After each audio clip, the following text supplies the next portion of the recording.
नमस्कार दोस्तों, मेरे चैनल कथा भक्ति सागर में स्वागत है आप लोग का। आज हम द्वितीय व्रत में चिल्लो सियारों की कथा सुनेंगे। एक चिल्लो थी, एक सियारन थी, बड़ी गहरी उन लोग में दोस्ती थी। तो जो चिल्ली थी, ये जो द्वितीय व्रत कर रही थी स्त्री लोग, तो उसका वो कथा सुन ली थी। तो उसने आकर पीपल के वृक्ष की शाखा पर बैठकर इस चिल्ली ने उस वृक्ष के खोते में बैठकर सियारिन ने दोनों ने इस व्रत को किया। फिर वही चिल्ली किसी उत्तम ब्राह्मण के मुख से यह कथा सुन आई और पीपल के खोते में बैठी हुई अपनी सखी सियारिन को कथा सुनाई। सियारिन ने अधिक कथा सुनते ही उसे भूख लग गई और वह उसी समय शव से भरे हुए शमशान में पहुंच गई। वहां उसने इच्छा भर मांस का भोजन किया और चिल्ली बिना कुछ खाए पिए रह गई और सवेरा हो गया। सवेरे वह गौशाला में गई और वहां गौ का दूध पिया। इस तरह नवमी को उसने पारण किया। कुछ दिनों के बाद दोनों मर गए। अयोध्या में किसी धनी व्यक्ति के घर में जन्मे। संयोग से उन दोनों का जन्म एक ही घर में हुआ, जिसमें सियारिन ज्येष्ठ हुई और चिल्ली छोटी हुई। वे दोनों सभी शुभ लक्षणों से युक्त थी, इसलिए बड़ी लड़की काशीराज के घर और छोटी उनके मंत्री के साथ गणपत्य अग्नि के सामने विधिवत पूर्वक ब्याही गई। पूर्व जन्म के कर्म फल से वह मृगनयनी रानी हुई और जिस किसी ने भी संतान को उत्पन्न करती वह मर जाती।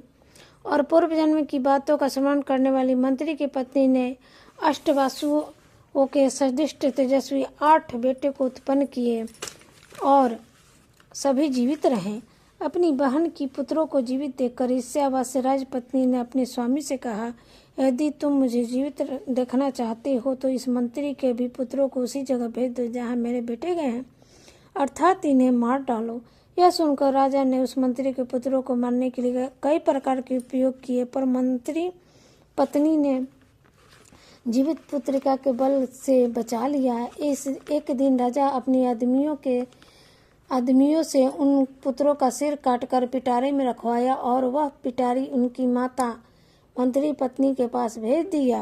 किंतु वो 8 सिर बेशकीमती जौहरात हो गए और भले चंगे वे 8 लड़के उसकी माता के पास वापस लौट चले। उनको जीवित देखकर राजपत्नी को बड़ा विस्मय हुआ। अंत में वह मंत्री की पत्नी के पास गई और उनसे पूछा, बहन, तुमने ऐसा कौन सा पुण्य किया है जिससे बार बार मरे जाने पर भी तुम्हारे बेटे नहीं मरते? इस पर मंत्री की पत्नी ने कहा, पूर्व जन्म में मैं चिल्ली थी और तुम सियारिन थी।